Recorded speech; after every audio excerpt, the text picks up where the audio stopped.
Boa tarde, Porto Alegre. Boa tarde, Rio Grande do Sul. Está começando o RS em Movimento aqui, ó, pela Rede RS. Agora 6 horas e 30 minutos pontualmente no relógio. Estamos com 25 graus de temperatura aqui na sede da Box Brasil em Porto Alegre, que fica no Tecnopuc, na Pontifícia Universidade Católica, na região nordeste da cidade, da capital gaúcha.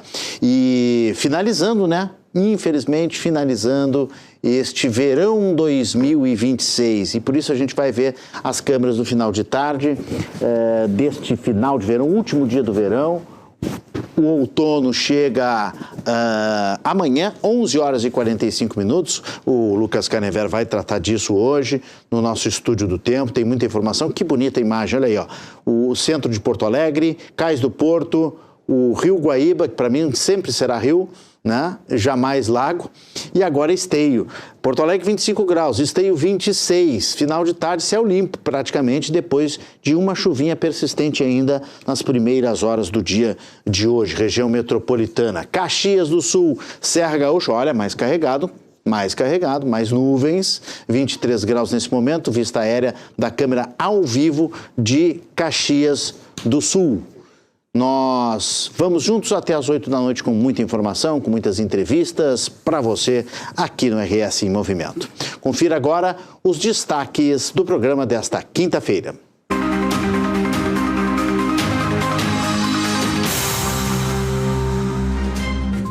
No programa de hoje você vai saber mais sobre o Plano Clima, que define as estratégias do país para enfrentar a crise climática até 2035. O documento integra ações para reduzir emissões, trata da adaptação de cidades e amplia o financiamento das políticas ambientais. O conflito no Oriente Médio e a crise dos combustíveis no Brasil. O RS em Movimento recebe um consultor no assunto para analisar os cenários dos preços e quais as melhores orientações para os consumidores. 5 pré-candidatos ao governo do Rio Grande do Sul fazem o primeiro debate do ano, em um evento organizado pela FEComércio em Porto Alegre. Veja os detalhes daqui a pouco. No esporte, o Grêmio, depois de 2 rodadas sem vencer, enfrenta o Vitória em Porto Alegre tentando se aproximar do G4. E o Inter volta de Santos aliviado com a primeira conquista no Brasileirão e saindo da lanterna. E direto do Estúdio do Tempo, saiba quando o fenômeno El Niño chega ao Rio Grande do Sul e como isso vai impactar os gaúchos. Veja agora no RS em Movimento. O governo federal lançou essa semana o Plano Clima, que define as estratégias do país para enfrentar a crise climática até o ano de 2035. O documento integra ações para reduzir emissões, trata de adaptação de cidades e também amplia o financiamento das políticas ambientais. Para a gente conhecer um pouco mais sobre esse plano e explicar como essas medidas vão sair do papel, nós conversamos aqui na nossa super tela, diretamente com Brasília, Lidiane Mello, que é diretora do Departamento de Políticas de Mitigação, que fala conosco a partir de agora. Boa tarde, Lidiane. Aqui nós temos sol ainda, não sei como é que está aí em Brasília, por isso eu estou dando boa tarde aí nesse último dia de verão. Seja bem-vinda à Rede RS. Aqui para a gente aqui já anoiteceu. Então, boa noite, Renato, boa noite a todos e todas. Bom, Brasília aqui, tempo frio, hoje também aí tá mais fresquinho hoje aqui. A Brasília sempre anoitece antes, a gente consegue aqui um pouquinho mais de sol quando o tempo tá bom, como é que é o caso dessa quinta-feira. Vamos falar do Plano Clima, meu Deus, Plano Clima, que tem 2 L's, né? Que foi lançado, então, pelo governo federal, dentro do setor aí, da pasta de vocês, da sua área aí. O que a gente pode falar do objetivo principal do plano lançado? Bom, Renato, o Plano Clima é o principal instrumento que norteia a implementação da Política Nacional de Mudança do Clima. É um instrumento que tem como perspectiva trazer medidas coordenadas, né, de uma forma orientadora e coordenada tanto para mitigação, ou seja, são todas as medidas relacionadas à redução de emissões de gases de efeito estufa e medidas que possam ajudar a remover os gases. Esses são os principais gases que influenciam no processo de aquecimento da Terra, né, o aquecimento global. e medidas direcionadas também para a redução das vulnerabilidades dos ecossistemas, das cidades, dos territórios. Então, são medidas voltadas para adaptação, ou seja, já entendendo que estamos vivenciando impactos. Então, ele é um instrumento norteador das ações aí para lidar com os principais desafios relacionados à mudança do clima. Além do eixo de mitigação e adaptação, ele também contempla 5 estratégias transversais, uma estratégia relacionada à transição justa e justiça climática, uma específica para a abordagem de mulheres e clima, uma estratégia que está direcionada a lidar com os meios de implementação necessários para fazer frente aí aos desafios que estão colocados no plano, uma estratégia para a educação, capacitação, pesquisa e desenvolvimento e inovação, e a última estratégia transversal também que permeia todas as ações de mitigação e adaptação, que é a estratégia transversal de monitoramento, gestão e transparência. Então, ele é um plano completo, o pacote completo, ele foi encerrado agora com a aprovação do Comitê Interministerial de Mudança do Clima na segunda-feira, dessas 5 estratégias transversais. Os outros planos, os 8 planos setoriais de mitigação e os 16 planos setoriais e temáticos de adaptação foram validados pelo Comitê Interministerial dia 15 de dezembro, mas aí com o encerramento, então, com o fechamento dessas transversais, nós fechamos o pacote inteiro, por inteiro, do que seria esse grande instrumento norteador frente aos desafios que estão dados aí com a emergência climática. Bom, esses desafios devem ser enfrentados, e as ações práticas, elas devem ser implementadas, então, como diz a norma aí, como diz o enunciado, até 2035. E isso vem fechar uma lacuna, porque até então, 17 anos sem nós termos um norteador. É isso, Lidiane? É isso. Então, ele tem um horizonte temporal de implementação aí, iniciando em 2024, então a gente já conta com ações em curso, mas que precisavam estar ali no papel, materializadas, para nortear o processo de monitoramento. Então, ele contempla um ciclo de plano plurianual, que é o instrumento de gestão e de planejamento do orçamento federal e para os demais governos. Então, ele contempla 3 PPAs, 3 planos plurianuais. O plano que pega de 2024 a 2027, de 2028 a 2031 e de 2032 a 2035. Então, ele é um plano de Estado. Ele não é um plano que se encerra com essa gestão ou com a próxima gestão. É um plano que tem como perspectiva ser perene, ter continuidade, ser atualizado aí nos próximos anos, e nas próximas gestões. Bom, com isso você já me responde uma parte da minha próxima questão, porque é o grande desafio de todos os projetos, planos, do nosso país, que é fazer com que essas ações saiam do papel e elas realmente aconteçam nos próximos anos. Porque a gente tem ano de eleição, como é este ano, tem troca de governantes, então a ideia é que isso realmente fique como um legado para o país, poder implementar isso, até por força. Não sei se o plano ele vem com força de lei, Lidiane? Não, ele está vinculado, ele está mencionado, ele é referenciado na Política Nacional de Mudança do Clima, que tem uma lei específica, 12.187, de 2009. Inclusive, nós estamos aqui trabalhando internamente no governo com a perspectiva de atualizar essa lei, mas ele encontra ancoragem, então, nos princípios da Constituição Federal, nessa lei, que traz a Política Nacional de Mudança do Clima. Ele tem ancoragem também, está ancorado nos Objetivos do Desenvolvimento Sustentável, que é uma iniciativa que vai até 2030 também, aí pelas Nações Unidas, no contexto internacional.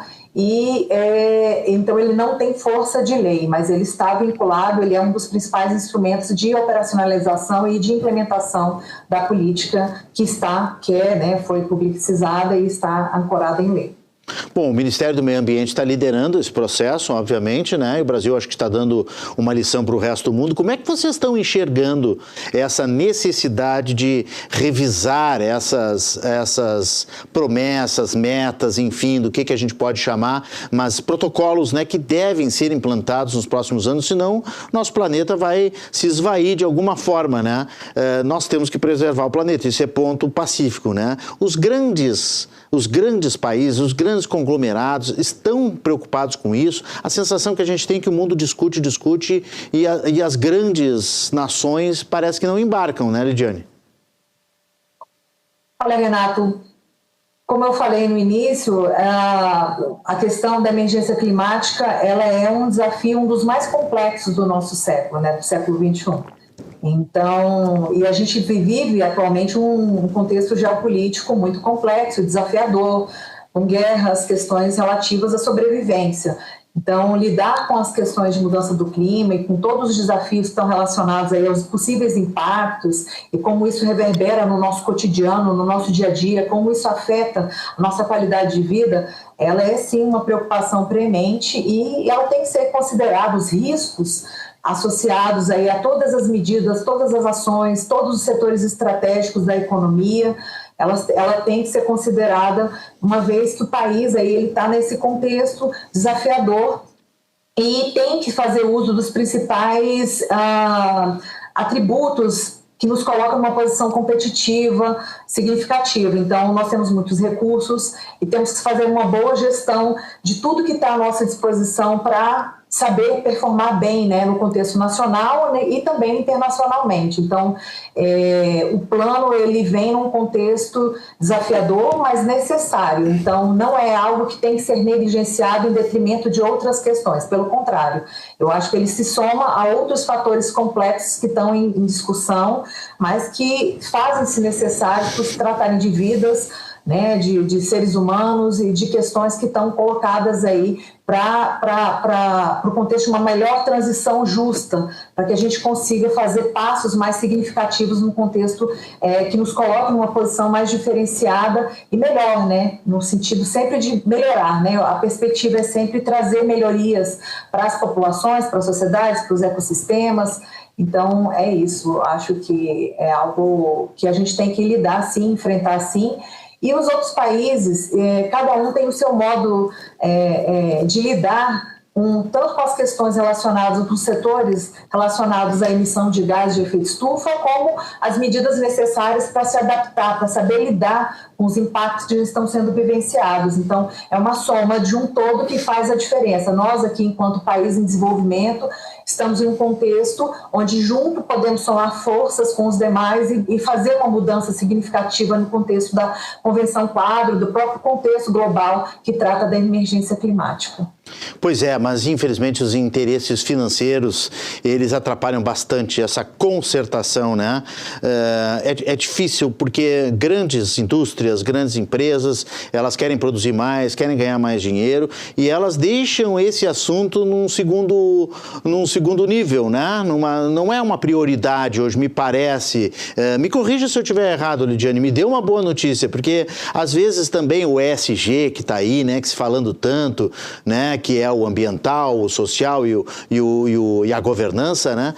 Às vezes parece até mais marketing do que propriamente uma decisão genuína dos governantes e do empresariado, né? Em tomar uma atitude e proteger o planeta, né? Para eles parece tão distante, né? A ministra Marina Silva citou Juiz de Fora, né, no lançamento do Plano Clima. Nós tivemos toda essa situação agora recente. Nós, em 2024, tivemos aqui no Rio Grande do Sul uma enchente histórica e que agora vai fazer 2 anos. Então, para nós é muito presente isso, né? Nós todos estamos, nós, gaúchos, os mineiros, estamos feridos com esses impactos climáticos. Parece que as grandes nações não sentem isso, né? Não veem o que está acontecendo com o planeta.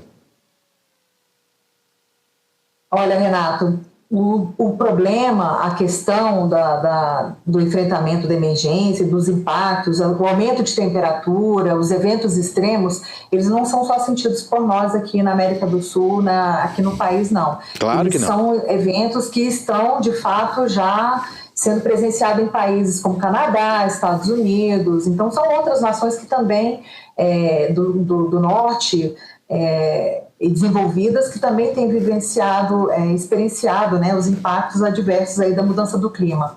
Claro. No contexto do segmento industrial, a gente tem sim algumas iniciativas que são importantes e são significativas, podem ser destacadas, e elas estão ancoradas aqui agora no contexto do Plano Clima. Então, no Plano Setorial de Mitigação de Indústria e o próprio o Plano Setorial de Mitigação de Energia, traz um combo de medidas que, claro, não vão ser só executadas pelo governo. Ele exige, sim, uma concertação entre governos e setor privado, né? Então, existem inovações e tecnologias que podem ser implementadas no sentido de trazerem mais eficiência energética e uma maior eficiência no sentido de utilização de elementos que são diferenciados no contexto do país. Então, o uso de biocombustíveis em detrimento de combustíveis fósseis, nós aqui, enquanto país, temos um potencial enorme. Então, o uso de etanol, de biodiesel, de diesel verde, então são elementos que estão sendo explorados.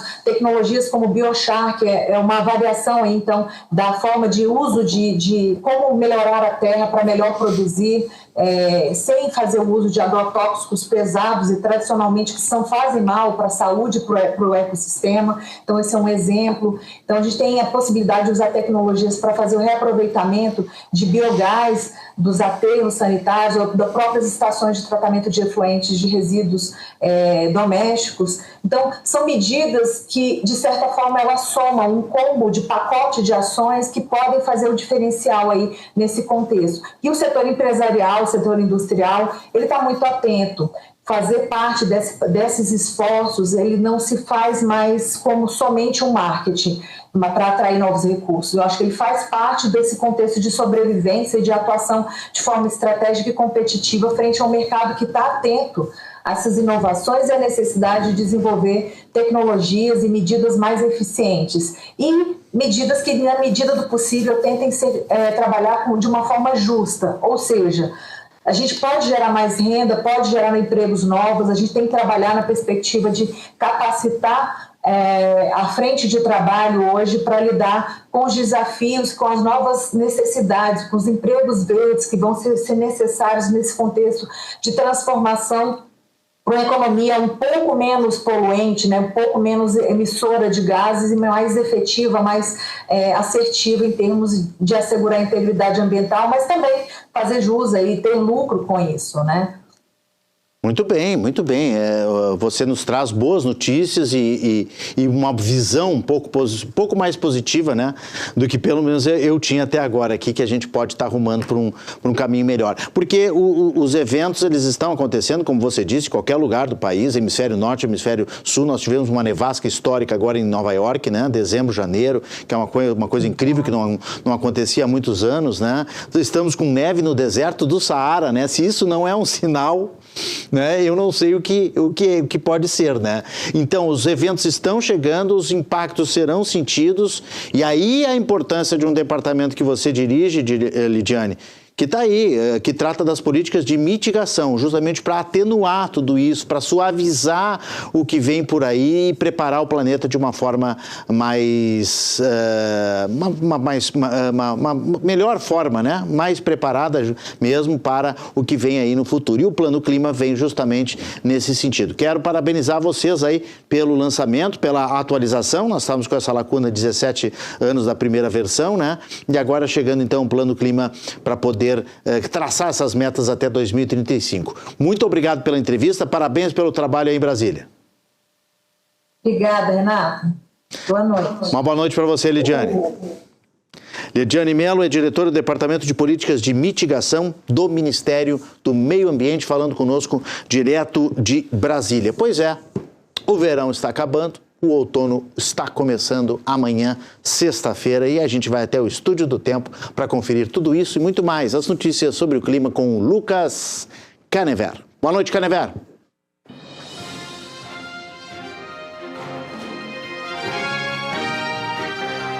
Olá, boa noite, Renato, e boa noite para você também que nos assiste. Hoje é o último dia do verão. O outono começa oficialmente nesta sexta-feira, às 11h45 da manhã, pelo horário de Brasília.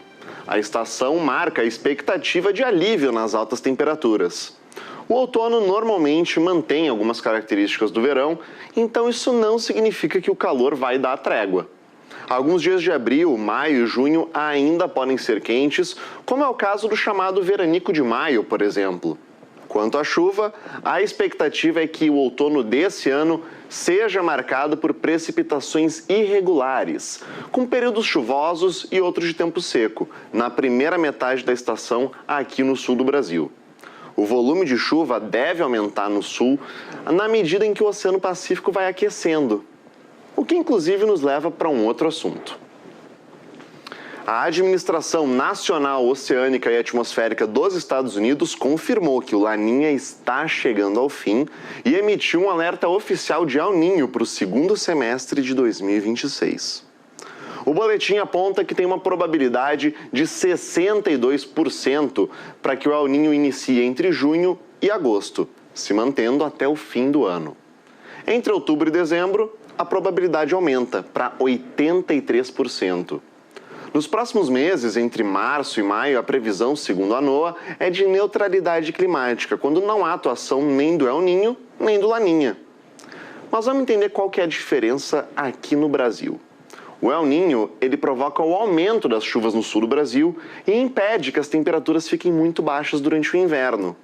Enquanto isso, ele provoca períodos de seca em regiões como o nordeste do Brasil. Já o Laninha faz exatamente o oposto. Ele provoca condições de estiagem e frio aqui no sul do Brasil e o aumento das chuvas no Nordeste. Daqui a pouco eu volto para a gente falar sobre a previsão do tempo completa para os próximos dias aqui no Rio Grande do Sul. Enquanto isso, você segue no estúdio do RS em Movimento com o Renato Martins.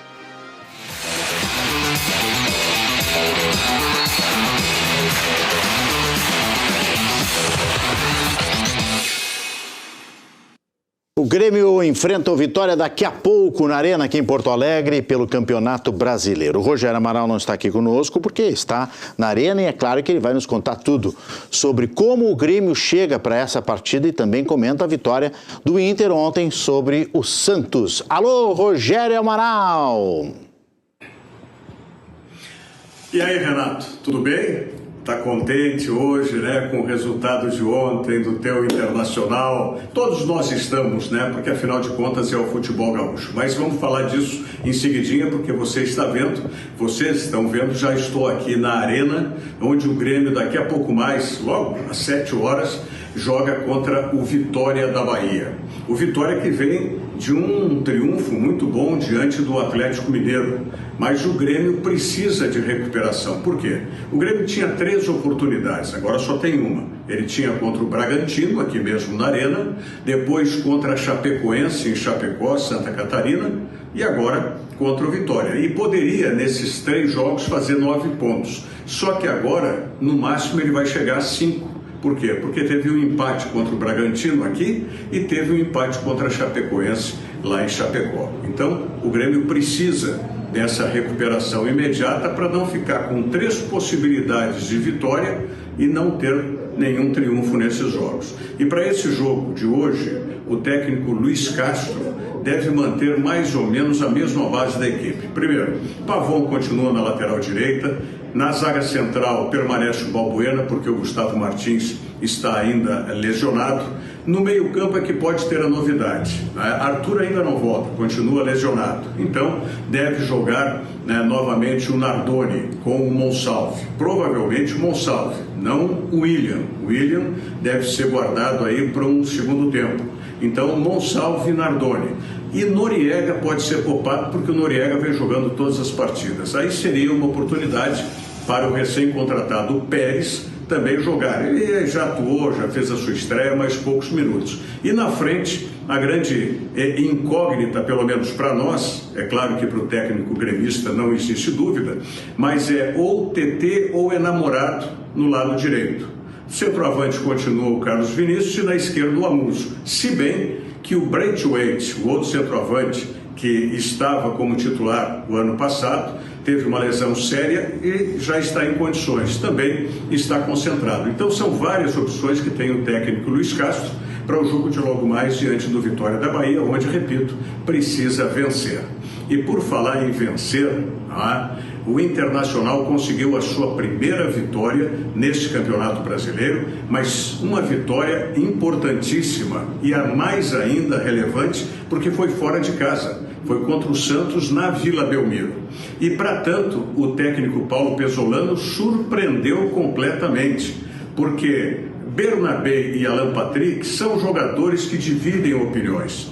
E o Bernabé, claro, muito mais fragilizado do que o Alan Patrick. Mas, de qualquer maneira, o que fez o Paulo Pezzolano? O Paulo Pezzolano tirou os dois do time, deixou os dois na reserva. E aí mudou completamente o time do Internacional. Colocou no meio-campo o Vijagra, que não tinha atuado ainda praticamente, colocou de volta Bruno Henrique e fez a titularidade para o Alan Rodrigues. Ou seja, colocou um meio-campo de muita movimentação e intensidade, ao contrário de quando joga o Alan Patrick, que não existe uma intensidade maior no meio-campo e fica muito aberto, muito amplo. Então, com isso, o técnico Paulo Pezzolano, ele trocou uma intensidade que existia só pelo lado esquerdo com o Bernabé por uma intensidade em todo o meio-campo. E o resultado foi o que nós vimos. Por mais que o Santos venha atravessando uma fase difícil também, não está bem no Campeonato Santos, o Internacional consolidou uma vitória importante, principalmente porque saiu na frente, sofreu o gol de empate de uma penalidade máxima, no meu entendimento, inexistente, e depois, no fim da partida, com a entrada do Carboneiro, que é outro jogador que se destacou e que deve ser titular na próxima partida, o Carboneiro fez o gol da vitória. E isso, sem dúvida alguma, que foi muito importante para o Internacional nesse momento, até no aspecto anímico, emocional, para os próximos jogos. Tá certo? Vai, um abraço, Renato. Outro grande, Rogério, bom jogo, boa cobertura por aí, amanhã nos conta tudo. Vamos direto para a Arena porque a Júlia Brasil está lá, o Grêmio recebe o Vitória e o jogo começa daqui a pouquinho, às 7 horas, lá está ela posicionada, como sempre, junto ali ao setor de imprensa, vendo os jogadores passar, comissão técnica, aquela movimentação toda e as telas, né, que mostram o jogo lá dentro. Alô, Júlia Brasil, boa noite, seja bem-vinda.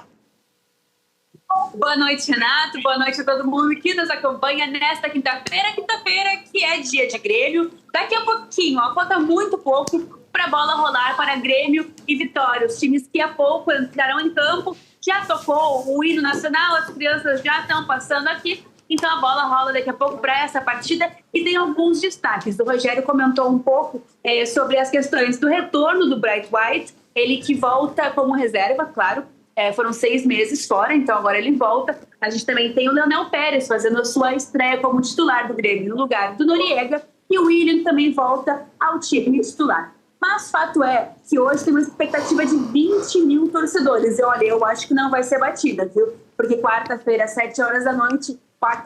quinta-feira, às 7 horas da noite, a gente sabe que é um horário complicado, mas o torcedor está fazendo a sua parte. E olha, eu vou te dizer, viu, Renato, antes da bola rolar, eu estive presente ali na loja, na Grêmio Mania, e muitos torcedores estavam lá comprando os novos uniformes do Grêmio. Conversei com segurança, ele disse que tiveram que repor 3 vezes as camisas dentro da loja. O Grêmio bateu um recorde de vendas. Essa camisa que vai ser utilizada hoje pelo Grêmio, inclusive eles já estão em campo com a tricolor. A gente veio comentando durante a semana sobre essa nova camisa, 599,99 a versão oficial das duas camisas, tanto a tricolor quanto a branca, e tá indo que nem água, viu? Foram mais de 3 mil peças vendidas. Há pouco tempo foi anunciado. Eu acredito que vai ser bem mais, porque, como eu disse, o movimento na loja foi muito intenso. Os torcedores foram ali comprar a camisa de jogo, a camisa de treino, calça, mochila, o que for. Fato é que está vendendo como água. Mais tarde eu retorno, viu, Renato, para a gente atualizar um pouco sobre como está o jogo do Grêmio e falar um pouco também sobre o Juventude, que a partir das 7h30 encara o Águia de Marabá pela 4ª fase da Copa do Brasil. Se avançar para a 5ª fase, leva 2 milhões de reais. Esse jogo que é muito importante porque o Juventude está invicto na temporada. E aí, então a gente vai voltar mais tarde para falar sobre o Grêmio, mas também sobre o Juventude, e como eu disse, esse jogo que é muito importante. Nesse momento, o apito inicial foi dado, 1 minuto de silêncio ali, em homenagem às vítimas, enfim. Então agora, daqui a pouquinho, começa esse jogo, depois a gente retorna aqui direto da Arena, na Zona Mista, Volto contigo aí, Renato. Ô, Júlia, os torcedores gremistas estão com dinheiro no bolso, então, hein? O pessoal tá indo levar a camisa nesse preço que você anunciou ontem já aqui no programa, hein? E o pessoal tá levando para casa, então o pessoal tá com muito. Olha, o preço é salgado, mas o pessoal tá gostando. Até porque essa é a nova camisa do novo fornecedor de material esportivo, que é a New Balance. Então, é uma parceria... É uma novidade, inédita, né? entre eles.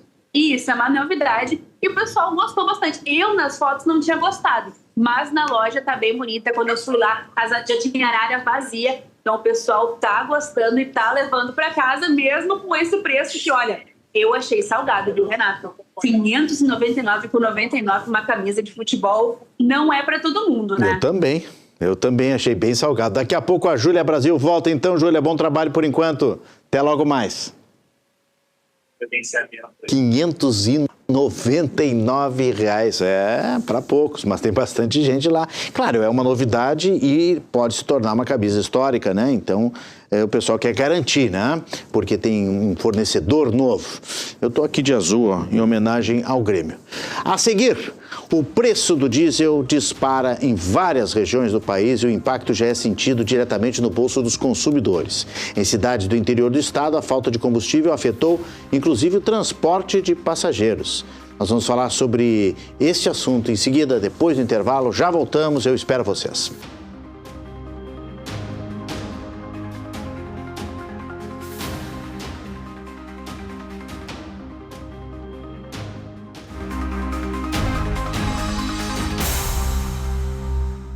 Estamos de volta aqui pela Rede RS, o primeiro canal de notícias ao vivo do Grupo Box Brasil. O preço dos combustíveis dispara em várias regiões do país e o impacto é sentido diretamente pelos consumidores.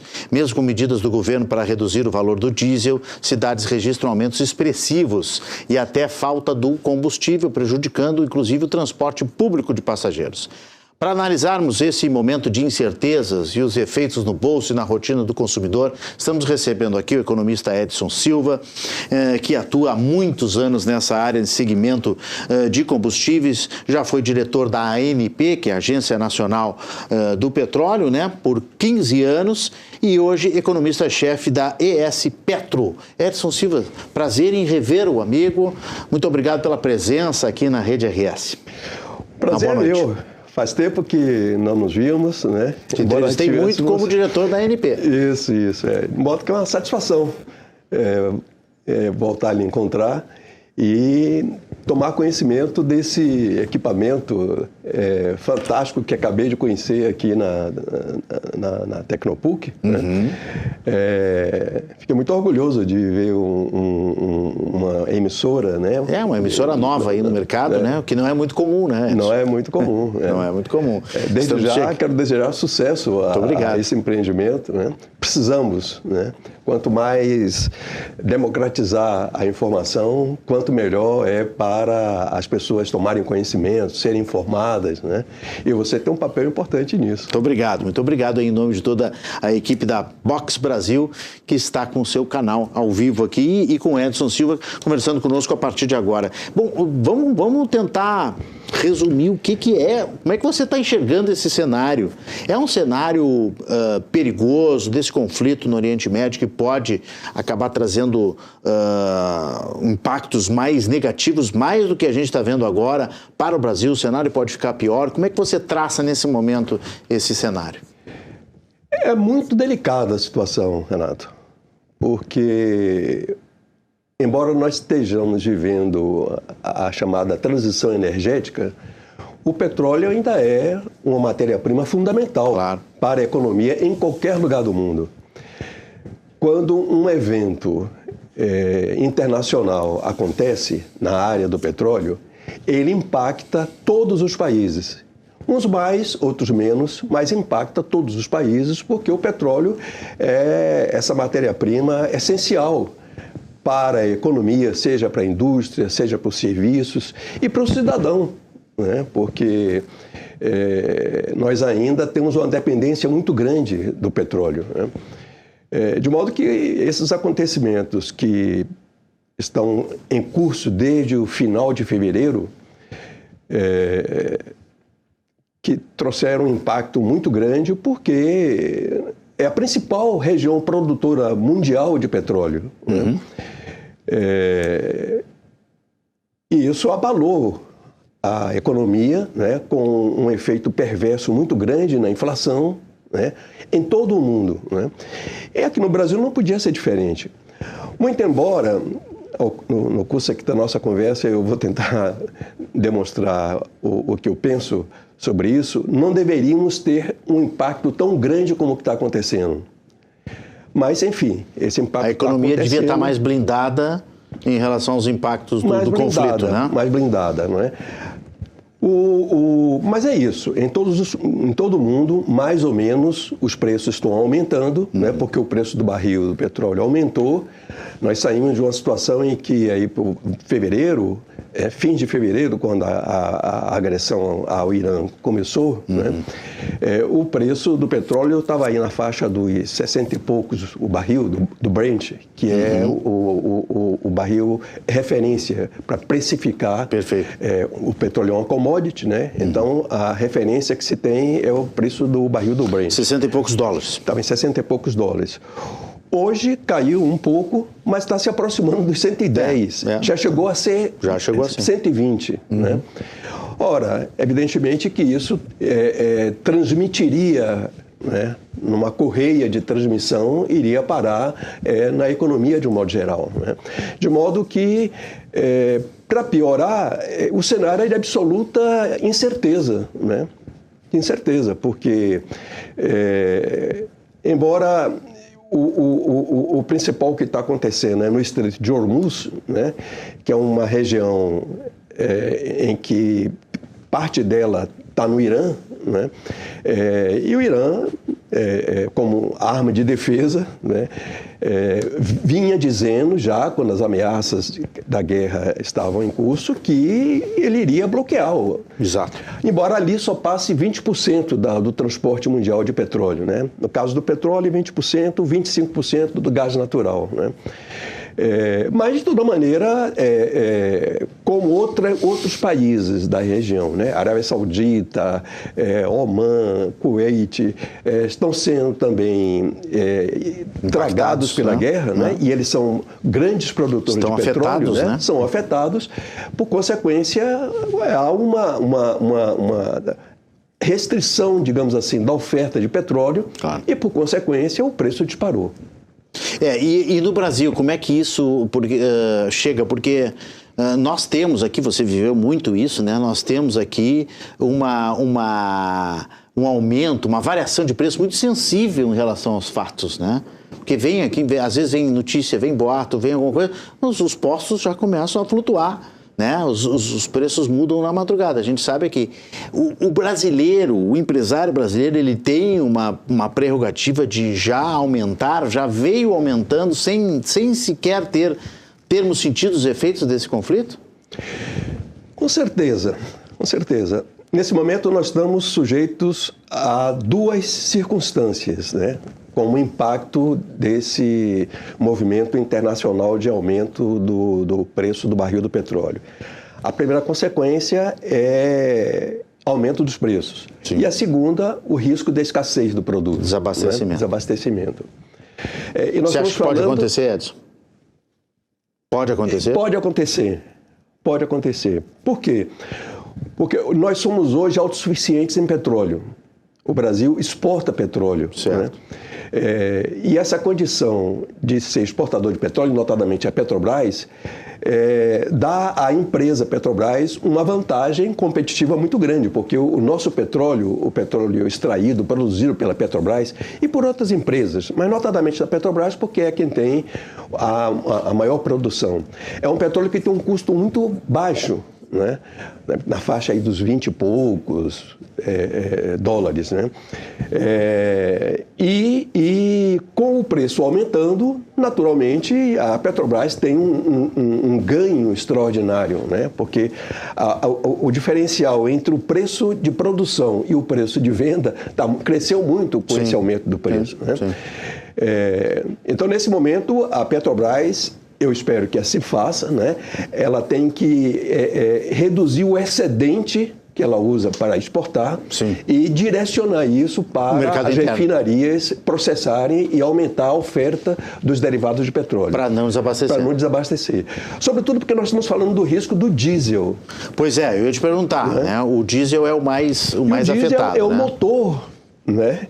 É o motor de funcionamento da economia brasileira. Né? Não é o do carro do brasileiro, mas é das máquinas, dos caminhões, das máquinas agrícolas. Agricultura, exatamente. Transporta a agricultura, transporte a indústria, né? Transporta os ônibus. Né? O consumo de carro elétrico e motores elétricos está aumentando, né? Mas ainda é uma parcela pequena relativamente ao total da economia. Claro. Né? Então, de um lado, isso, a Petrobras deve ter tomado já essa decisão de reduzir o excedente de petróleo para aumentar o processamento e produzir os derivados, entre os quais gasolina e diesel, mas sobretudo diesel. Né?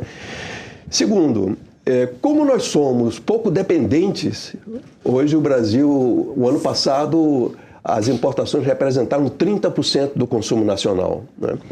Então, no meu modo de ver, segundo os dados que nós temos, né, os dados de mercado que nós acompanhamos, não se justifica o aumento de preço que o consumidor, seja ele pessoa individual ou indústria, está pagando. Né?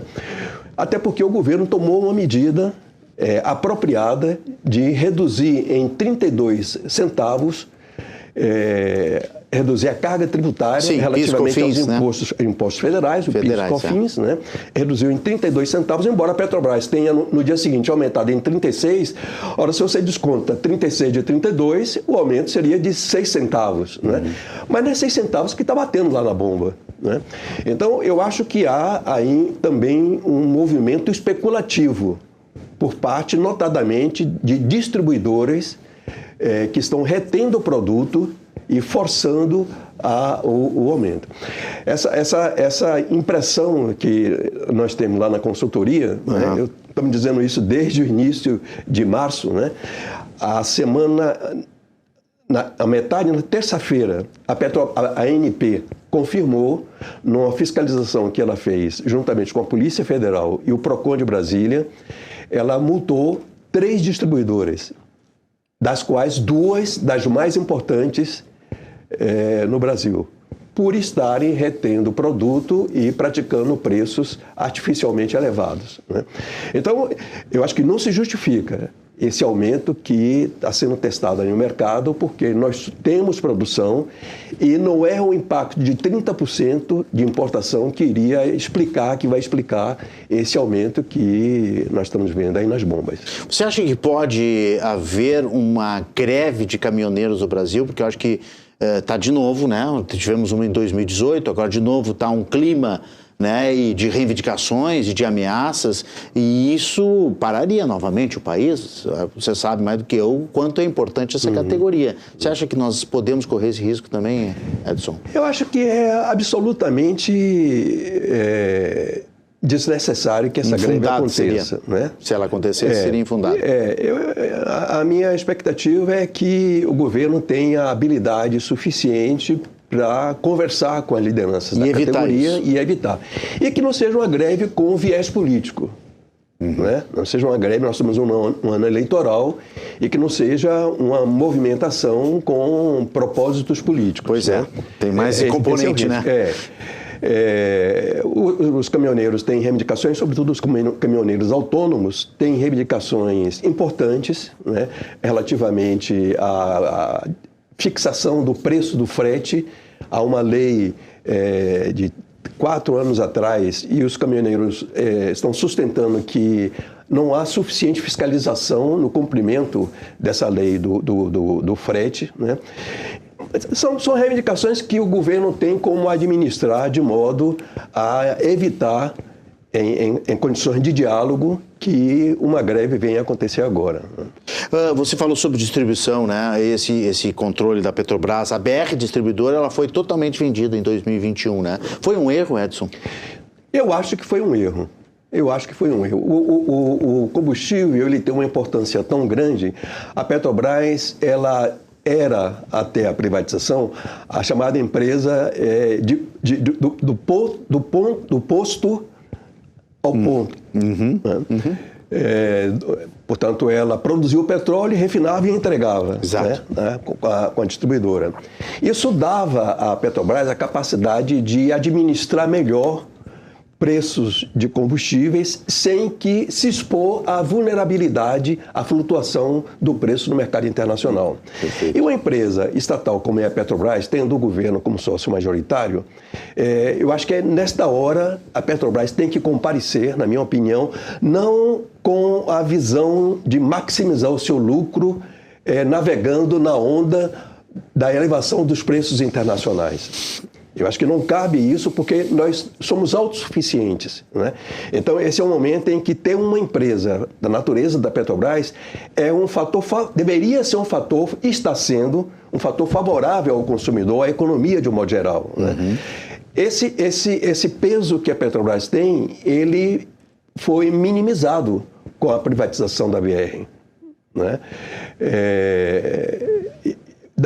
Aconteceu tanto na BR como na empresa de distribuição de gás, chamado gás de cozinha, a Liquigás, né?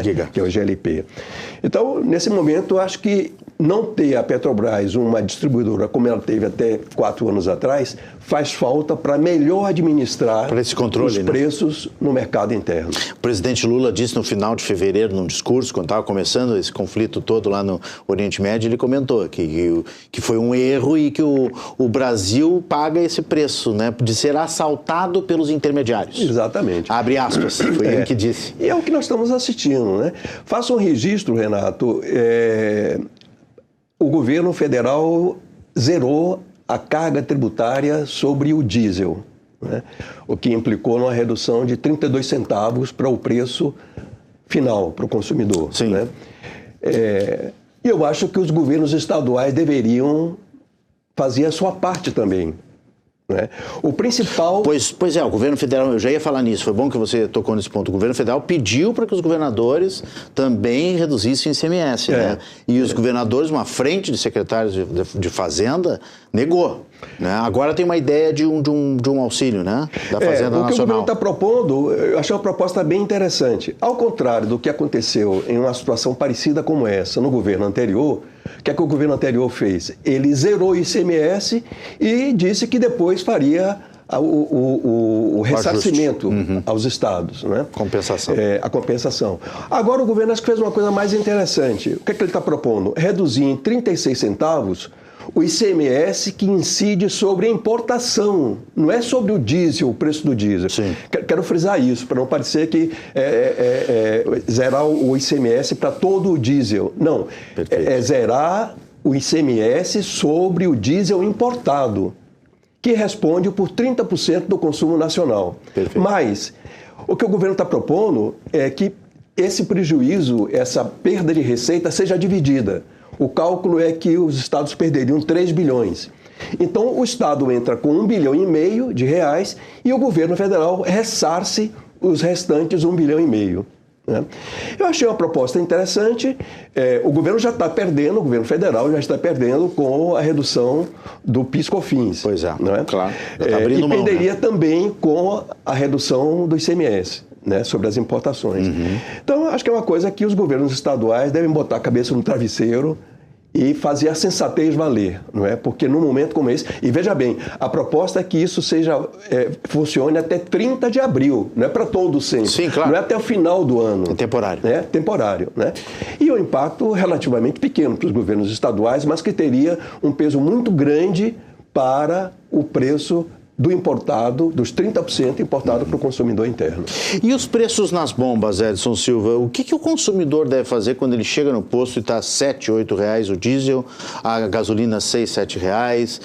É caso de PROCON? Tem que denunciar? Qual é a orientação para o consumidor? Tentar procurar um posto mais barato? Porque os preços normalmente são meio que quase equilibrados, né? Alinhados.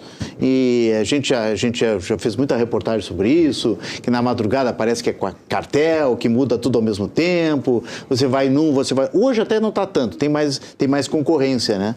É procurar o melhor posto? Como é que você vê esse cenário para o consumidor? Eu acho que o consumidor tem um papel limitado, mas importante. Sim. Né? Tem um papel limitado porque ele não define o preço. Né? Mas ele tem um papel importante em dois sentidos. Desculpa lhe interromper. E se ele deixa de encher o tanque como uma maneira de protesto, só ele que se prejudica, né? Porque ele não vai conseguir andar de carro e aquele tanque não vai fazer muita diferença, né? Mas ele pode, por exemplo, antes de chegar nisso aí, acho que ele tem um duplo papel importante no sentido seguinte. Primeiro, ele pode pesquisar. Embora os preços se aproximem em dadas regiões, né? Mas tem variações. Tem variações, tem postos que estão sendo, eu acredito até que na maioria das vezes, os gestores, os administradores estão agindo com sensatez. Eu acho que o problema do aumento do preço, o preço abusivo, não é um problema da ponta, é um problema do intermediário. O intermediário aqui no caso é a distribuidora, que só a distribuidora é que pode buscar o produto na refinaria. O posto não pega produto na refinaria. O posto necessariamente compra da distribuidora. Então, o consumidor, primeiro, pode pesquisar melhor, ele não precisa abastecer no primeiro posto. Segundo, constatando um preço abusivo, ele denunciar. Não é? Ele denunciar ou para a imprensa, ou para o PROCON, ou para a ANP. Muito embora a ANP não tenha a tarefa de controlar preços, não é? Mas a ANP pode exercer uma fiscalização importante aí. Né? Pode denunciar para o Ministério Público. O Ministério Público aqui do Rio Grande do Sul tem um papel órgãos importante. Consumidor, né? Então, citei aí duas situações. Mas ele tem uma terceira. Ele não precisa encher o tanque. Ele pode colocar ali o necessário para aquela semana e esperar ver o que vai acontecer no mercado. Os 2 próximos dias. Eu estou fazendo isso. E ver como é que o preço vai se comportar e volta. Abastece R$100. Daqui a 2 dias, 3 dias, bota mais 50, mais 100. Para ver como é que se comporta o mercado. Isso significa dizer que ele vai precisar parar no posto. Vai dar mais trabalho. Mas, enfim, é o seu papel. Claro. Ele tem que ter um papel também no combate ao preço abusivo, a essa agressão à economia popular que nós estamos assistindo. Edson Silva, economista da ES Petro, consultor também na área de combustíveis. Muito obrigado pela sua visita, pela entrevista. Vamos conversar mais vezes e esperamos que esse cenário melhore nos próximos dias ou talvez semanas e esperamos que não demore meses. A nossa expectativa é que, primeiro, a guerra termine. Né? Guerra não faz bem para ninguém, né? Ninguém. Sempre é ruim. Né? Sempre ninguém. Milhares de pessoas morrendo, crianças, mulheres, né? Patrimônio sendo destruído, destroçado, incerteza, insegurança. É ruim para todo mundo. Né? E segundo, que haja sensatez dos agentes econômicos, notadamente de quem tem um maior controle sobre o preço, que no caso as distribuidoras, né? E que o consumidor faça o seu papel. Então, a minha expectativa é que no curto, médio prazo, nós possamos ter uma situação melhor administrada. Obrigado, Edson, pela participação conosco. Uma boa noite. Boa noite, satisfação. Edson Silva, economista e consultor aqui no RS em Movimento. Porto Alegre ganhou 2 novos marcos que unem arte, sustentabilidade e transformação urbana. Um mural artístico e uma microfloresta foram entregues nesta quinta-feira no bairro Praia de Belas durante a programação da 10ª edição da Virada Sustentável. As atividades são uma parceria com o Tribunal de Justiça do Rio Grande do Sul. Confira na tela. A Virada Sustentável é o maior festival sobre sustentabilidade da América Latina e tem como proposta sensibilizar a sociedade para as grandes questões socioambientais, a partir de uma abordagem propositiva e da discussão de soluções possíveis para as comunidades. Em sua 10ª edição na capital gaúcha, ela trouxe à cidade um mural em grafite e uma microfloresta. A Virada tem essa característica, né, de comunicar um tema da maior relevância para a sociedade, que é o tema da sustentabilidade, a defesa da plataforma 2030, da plataforma dos Objetivos de Desenvolvimento Sustentável, que é uma plataforma da ONU, através de uma linguagem lúdica, artística, né? Como nós vimos aqui, podemos testemunhar esses murais aqui no prédio do Fórum Central de Porto Alegre, que ao mesmo tempo que humanizam uma instituição que tem um lado duro, que é o lado da justiça, um lado pesado, né? Elas também conseguem fazer com que essa mensagem da sustentabilidade chegue a mais pessoas, sem ser doutrinário, né? De uma forma leve, né? De uma forma artística, e esse é uma característica do festival. O O mural em grafite, composto por 2 painéis de mais de 40 metros de comprimento, foi pintado na fachada do Foro Central 1. A obra, assinada pelo artista Tio Trampo, retrata a fauna e a flora gaúcha, transformando a paisagem urbana e chamando a atenção para a preservação da biodiversidade. Eu tenho um jardim maravilhoso, eu observo ele diariamente, então eu acabo me debruçando numa pesquisa bem familiar. Então, o sabiá-laranjeira, o periquito está pela cidade inteira. Então, quando veio esse tema para eu abordar, caiu como uma luva, assim, porque eu já venho fazendo essas pesquisas, né, de desenho envolvendo a natureza. E eu acho de extrema importância, porque as pessoas ficam o tempo todo olhando, na maioria das vezes, para o celular e prestam atenção no que está em volta da gente. Então, um mural desses vai instigando as pessoas, vai provocando também. Por hora passa, não entende, vai passando, vai assimilando e vai incorporando, né, um pouco dessa arte. A microfloresta urbana foi plantada em um espaço de 100 metros quadrados em frente ao Centro de Atendimento Integrado à Criança e ao Adolescente. Essa muda ao meu lado é um araçá, espécie nativa da Mata Atlântica. Ela é uma das 300 plantas que compõem esse espaço. A ideia é que, com o tempo, a área se transforme em uma microfloresta densa, capaz de melhorar a qualidade do ar, o clima e trazer vida para a cidade. Tem vários benefícios por local, como serve como bacia de amortecimento das águas da chuva para não virar enchentes, também serve para atrair muita biodiversidade, pássaros, insetos, animais em geral, e fora o calor também, né, com essas ilhas de calor normal nos centros urbanos, que com a microfloresta faz com que tenha uma sensação mais agradável aqui de menos calor para todos nós.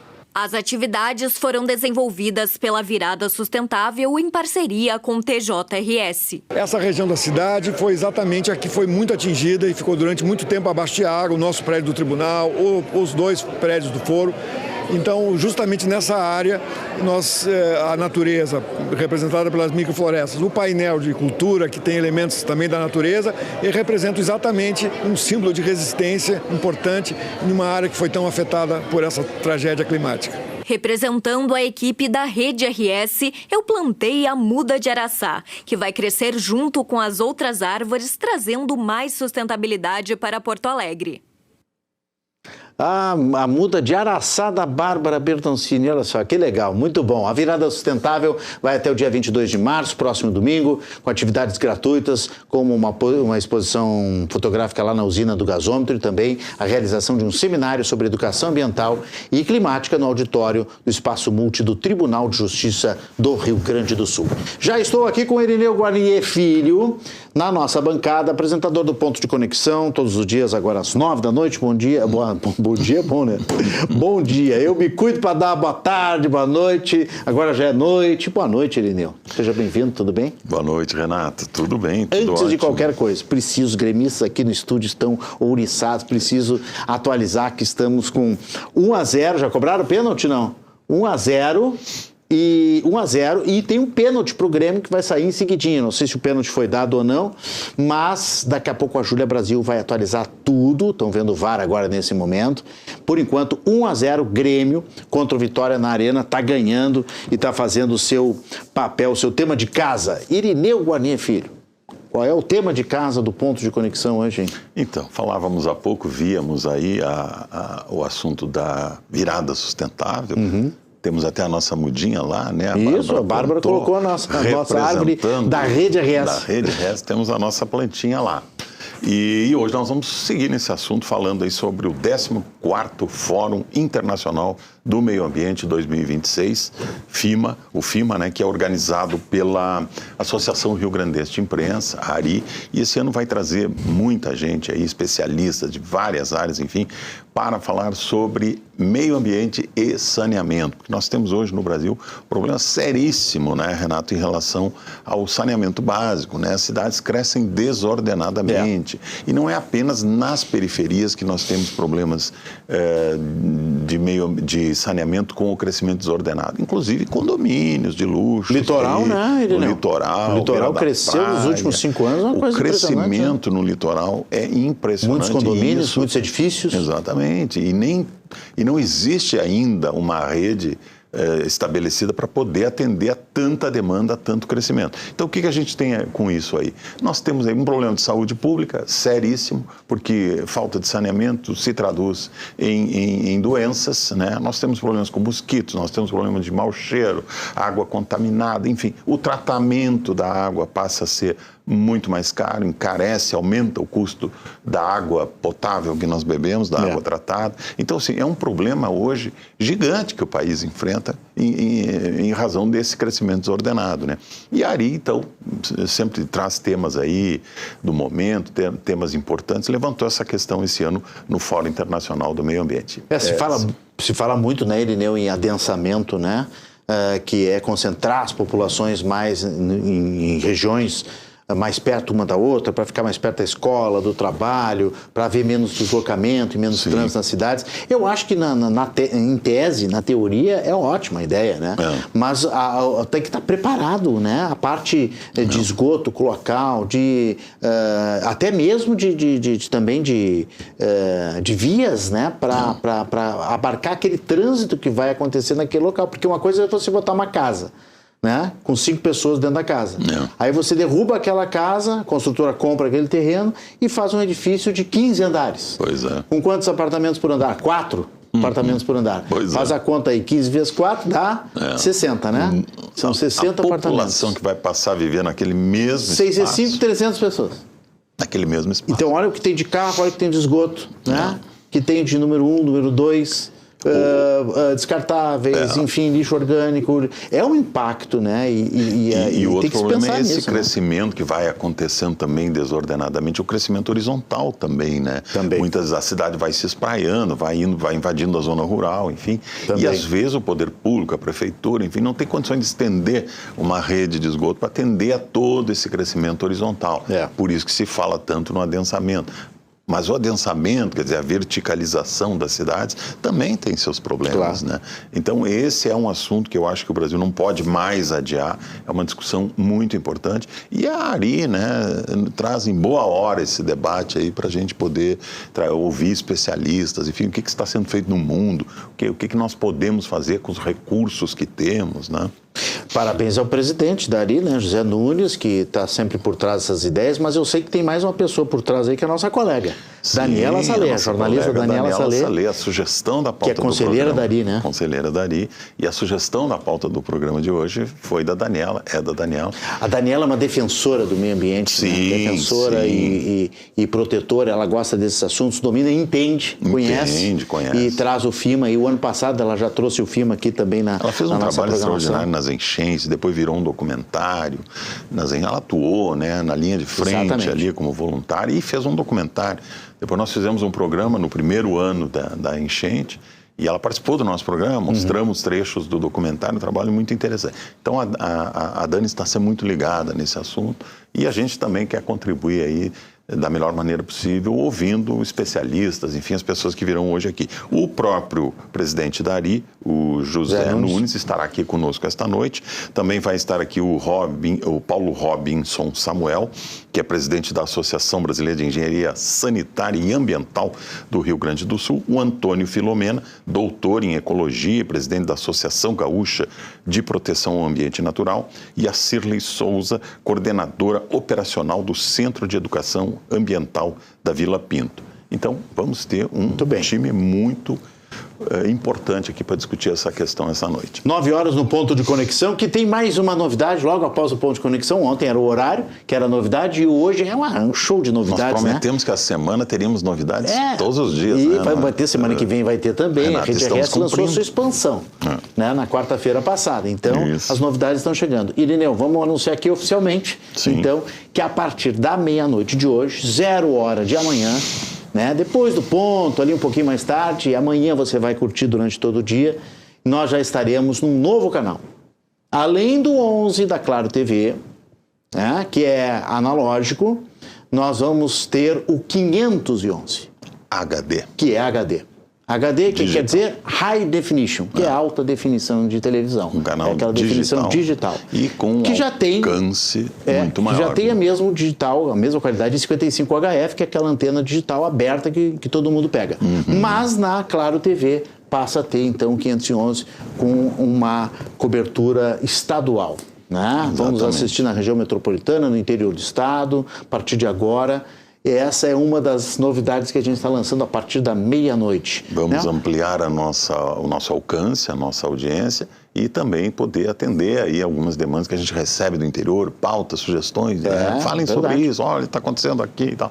Vamos poder atender melhor também as demandas aí do interior do estado. Então agora os nossos telespectadores já sabem, os gaúchos adoram zapear, né?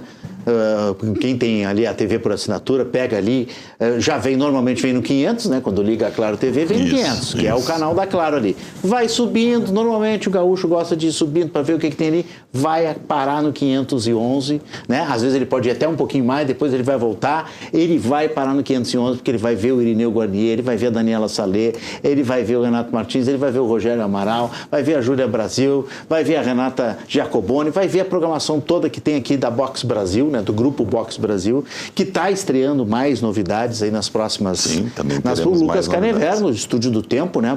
Já pensou o Lucas Canever em HD no 511? Amanhã ele vai estar impossível aqui pelos corredores, ele vai estar impossível, vai estar com o nariz empinado, né? E merecido, porque é um grande profissional, todos nós aqui estamos muito felizes, a partir da meia-noite, também em 511, também, porque tem várias formas e vão ser anunciadas outras formas em breve também. Exatamente. Redes sociais e outras novidades, mas com calma a gente vai anunciando tudo, aos poucos. Irineu Guarnier, muito obrigado pela parceria de sempre aqui, bom programa, até às 9. Obrigado, Renato. Ponto de conexão, 9 da noite, novo horário aqui na Rede RS. E amanhã em 11h511. Hoje ainda não, mas amanhã 11h511. Hoje é o último dia do verão e a gente falou nele, lá está chegando o Lucas Canever. Como falamos ontem, o outono começa oficialmente às 11h45, 11 horas e 45 minutos. Eu que estou querendo protelar o máximo possível desse verão, pelo horário de Brasília. E a gente vai voltar ao Estúdio do Tempo justamente com o Canever para ver como isso vai impactar a temperatura no Rio Grande do Sul. É com você, Canever. Depois dos temporais dos últimos dias, o primeiro dia do outono deve ser marcado pelo tempo firme em praticamente todo o Rio Grande do Sul. As únicas áreas que vão apresentar condições para chuva nessa sexta-feira são a região da Costa Doce, o litoral norte e em pontos isolados do sul do estado, em áreas que ficam perto lá de Rio Grande. Apesar da chegada do outono, as temperaturas continuam elevadas, com mínimas que podem passar dos 20 graus no começo do dia e máximas que podem chegar até os 35. Mas esse cenário de tempo firme não vai durar muito. No sábado mesmo, o avanço de uma nova frente fria vai provocar novos temporais com acumulados de até 80 milímetros de precipitação. Eles vão ser acompanhados também por rajadas de vento de 90 km por hora. Vai atingir as regiões como Fronteira Oeste, a região das Missões, o noroeste do estado, a Campanha, o centro do Rio Grande do Sul, a região dos Vales e também a região da Costa Doce. Chegou a hora de dar o nosso giro pelo estado e conferir como o tempo fica amanhã em algumas cidades. Na Serra Gaúcha, em Gramado, vai ser dia de tempo firme, o sol aparece entre nuvens com marcas dos 17 aos 28 graus, assim como na maior parte do estado. Em Canela, também na Serra, a temperatura vai dos 17 até os 27 graus. Na cidade de Não Me Toque, as máximas chegam até os 30 nesta sexta-feira, com mínimas de 19. Na Santa Rosa, a gente vai ter marcas que vão dos 20 até os 32 graus. Na Fronteira Oeste, em Itaqui, mesma temperatura que Santa Rosa e o sol aparece entre nuvens por lá. No centro do estado, vamos para São Cepé ver como é que fica a situação por lá. Mínimas de 20 graus, com máximas que vão até os 29. Porém, se a gente for para o sul do estado, dá uma olhada lá em Pelotas, a gente vai ver que a temperatura vai dos 21 aos 26 graus, uma amplitude térmica menor, e por lá existe chance de chuva, mas de forma bem passageira e em pouca quantidade. Em Camaquã, região da Costa Doce, também existe probabilidade de chuva e as marcas lá vão dos 20 aos 27 graus. No litoral norte, em Imbé, mesma coisa, previsão de chuva e temperaturas que vão dos 22 aos 25 graus. Justamente por causa da chuva, a temperatura não vai mudar tanto assim entre o começo e o fim do dia. E aqui em Porto Alegre, a capital dos gaúchos, a gente vai ter mais um dia abafado, com mínimas de 22 graus e máximas de 32. E aqui sim, tempo firme, o sol aparece entre poucas nuvens. Por hoje é isso, pessoal.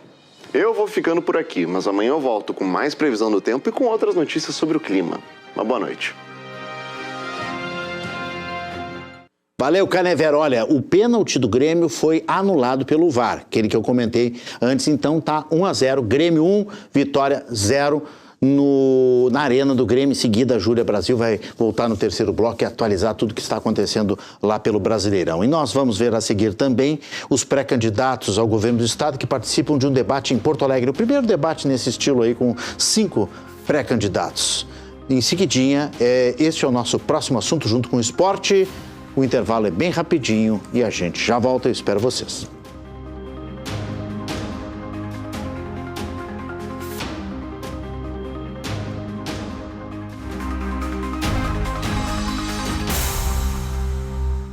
De volta com o RS em movimento. Mais uma vez, hora de futebol.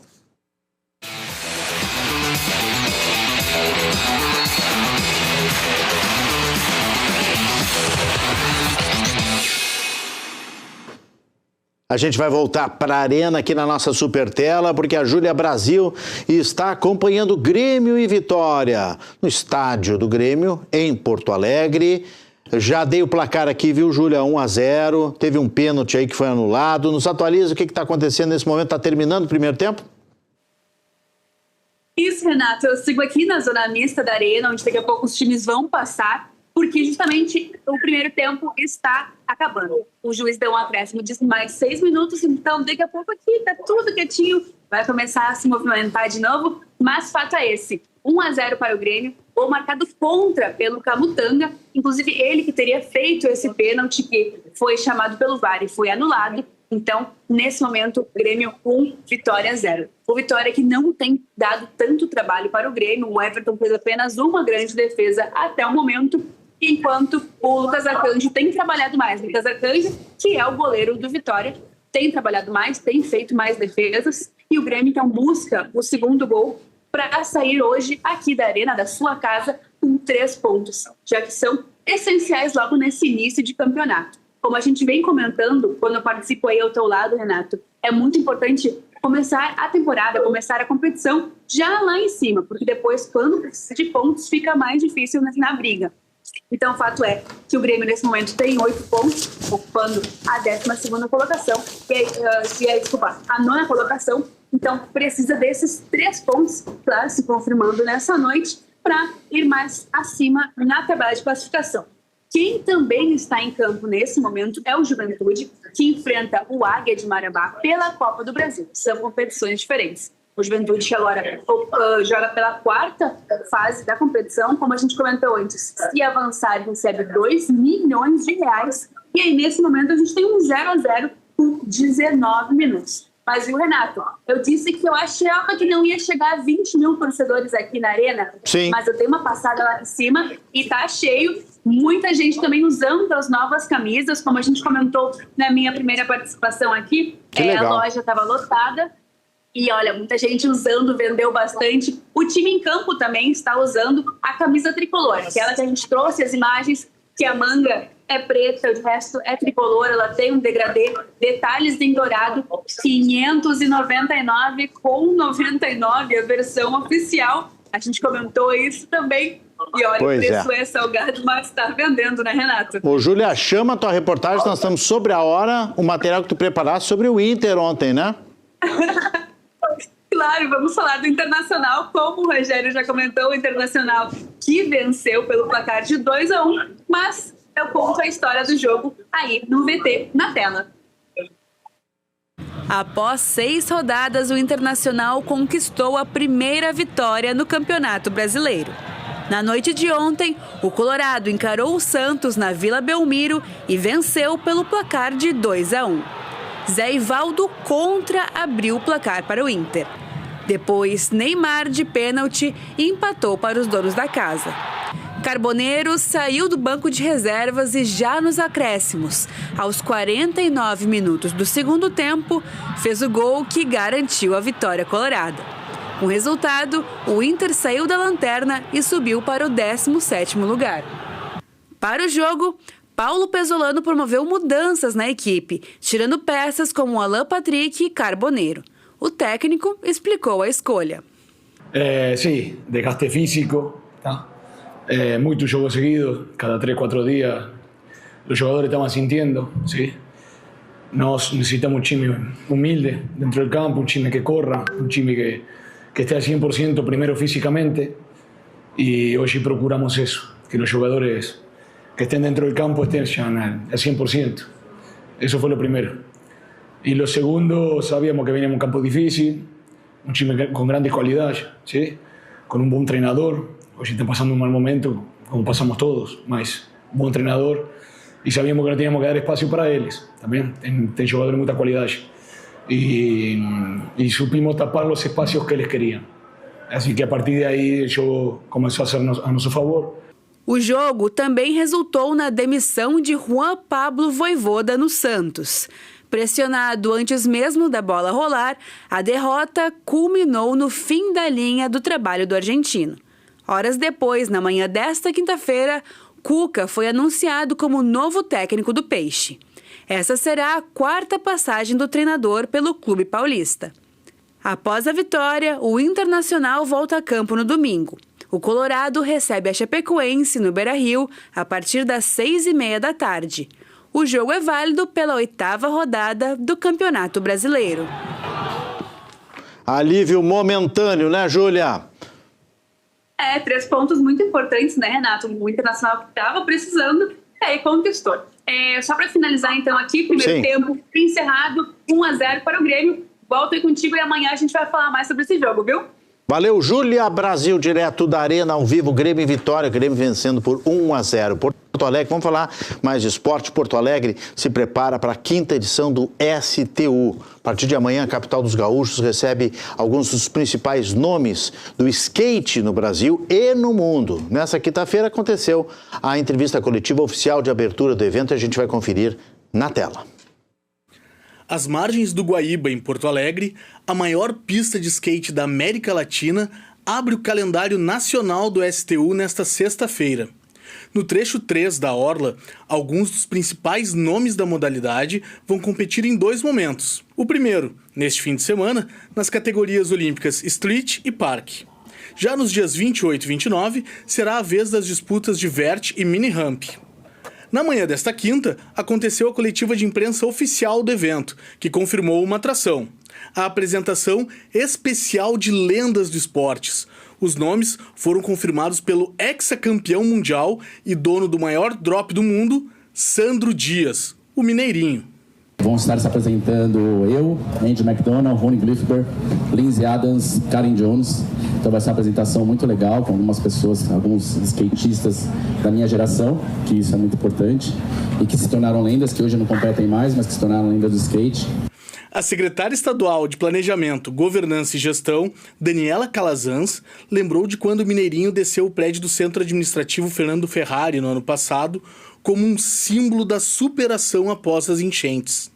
E a gente teve naquele dia, naquela semana, mais de 400 milhões de impressões mundiais em que falava-se sobre Porto Alegre, Rio Grande do Sul, o CAF e, obviamente, nosso grande atleta. Então, um ano antes, nós éramos noticiados por uma tragédia e um ano depois a gente supera e deixa esse legado aí para o resto da vida. Agora não é só mais o prédio do skate, mas é a cidade do skate. Atração confirmada na STU, a catarinense Indiara Asp acredita que o sistema de competição permite um aumento no nível técnico. Acho que aqui a gente tem um lado muito positivo, que a gente consegue treinar mais na pista do que lá nos mundiais. Os mundiais, os treinos são bem limitados por ter muita gente competindo. O STU, por ser um evento com menos competidores, a gente consegue ter uma proximidade maior com a pista, mais treinos, então o nível a gente consegue até levar um pouco mais. Chegando à 5ª edição, o STU movimenta não apenas o esporte, mas também a economia da capital. E ter eventos na cidade, você movimenta a cidade também do ponto de vista econômico. Você bota com uma mão o dinheiro público, mas quando o hotel recebe, quando o restaurante vende, quando a cultura movimenta, tudo isso tem um retorno importante. Não movimenta só aqui Porto Alegre, movimenta o Brasil todo. Hoje o que nós estamos vendo aqui no STU, ele é o que temos de melhor no skate, vai estar reunido nesse fim de semana, e no próximo vai estar do Mundial. Das pessoas do mundo, os melhores do mundo vão estar ali andando de skate. Eu creio que uma criança que está assistindo assim, ela vê assim o que é possível fazer com o skate, tem uma outra visão do profissionalismo. Os portões estarão abertos a partir das 11 horas da manhã desta sexta-feira. Os ingressos podem ser adquiridos em zig.tickets e custam 1 quilo de alimento não perecível, que deve ser entregue na entrada do evento. STU é muito legal e agita Porto Alegre, vale a pena. 5 pré-candidatos ao governo do Rio Grande do Sul participaram nesta quinta-feira de um debate organizado pela FEComércio. O evento foi na sede da entidade em Porto Alegre e a gente esteve lá. Confira agora a reportagem na tela. Participaram do encontro Edgar Preto, Gabriel Souza, Juliana Brizola, Luciano Zucco e Marcelo Maranata. Áreas estratégicas como economia, educação, inovação e turismo estiveram no centro dos debates. Os pré-candidatos responderam a perguntas e também trouxeram as suas propostas para o futuro do Rio Grande do Sul. E esse palanque tem clareza ideológica, tem a defesa intransigente da continuidade das mudanças para o nosso país que estão sendo implementadas pelo presidente Lula. E somos um projeto que vai apresentar uma alternativa nova para o Rio Grande do Sul. Nós somos oposição ao projeto que está governando o nosso estado. Agora, é claro que tem muitas coisas ainda a serem feitas e eu quero me apresentar como pré-candidato a governador da evolução dessa agenda, que impeça retrocessos e que permita avanços. E avanço significa manter o que está bom e mudar, melhorar o que precisa ser mudado ou melhorado. E nós entendemos que temos uma possibilidade de fortalecer uma agenda de desenvolvimento econômico. Não vamos desistir da agenda fiscal, é importante pagarmos as nossas contas, mas a gente precisa olhar para frente, parar de ficar pensando só em pagar boleto para o governo federal. O Rio Grande do Sul, o que a gente quer para os nossos filhos, né, para os nossos idosos, para as mulheres, que o estado do Rio Grande do Sul seja o estado mais seguro para uma mulher viver, que o empreendedor tenha a garantia, né, de ter licença para poder trabalhar, de que seja ágil, que seja rápido. Esses são os desafios que a gente tem pela frente. Uma responsabilidade muito grande, representar todas as mulheres. Chegou a hora de encarar o problema da saúde de frente e a infraestrutura, né, um estado basicamente que vive do agro, que tem uma forma de escoamento ainda muito deficitária. O presidente do Sistema FEComércio disse que o debate buscou levar ao empresariado as ideias dos pré-candidatos a governador do estado. Foi muito educado, todos eles respeitaram o tempo, não precisamos intervir, Fiquei muito feliz. A gente sempre, quando organiza uma coisa dessa, não quer ter responsabilidade por ter fracassado alguma coisa, ter criado um mal-estar com qualquer político. A gente não pode fazer isso e não queríamos isso. Felizmente, foi um clima muito educado, as propostas foram muito claras. Nesta quinta-feira, Porto Alegre recebeu painéis de mensagens criados para integrar as ações de sinalização e orientação no trânsito. O equipamento é o primeiro modelo urbano desse tipo implantado no Brasil. Veja na tela. Até o final de março, 10 painéis de mensagens variáveis móveis estarão funcionando em ruas da capital gaúcha. O equipamento, desenvolvido pela EPTC, foi criado para facilitar a comunicação da empresa e da prefeitura com os usuários em tempo real, melhorando a fluidez e a segurança viária. Nós idealizamos esse painel, para uso urbano. Já existem painéis de uso na estrada, uso viário, assim na rodoviário, mas para uso urbano nós montamos um painel adaptado para a cidade, entende? Ele tem sistema de alimentação solar, tá? Então é o seguinte, ele não consome energia elétrica. Nós podemos ligá-lo assim, ele se retroalimenta na rua.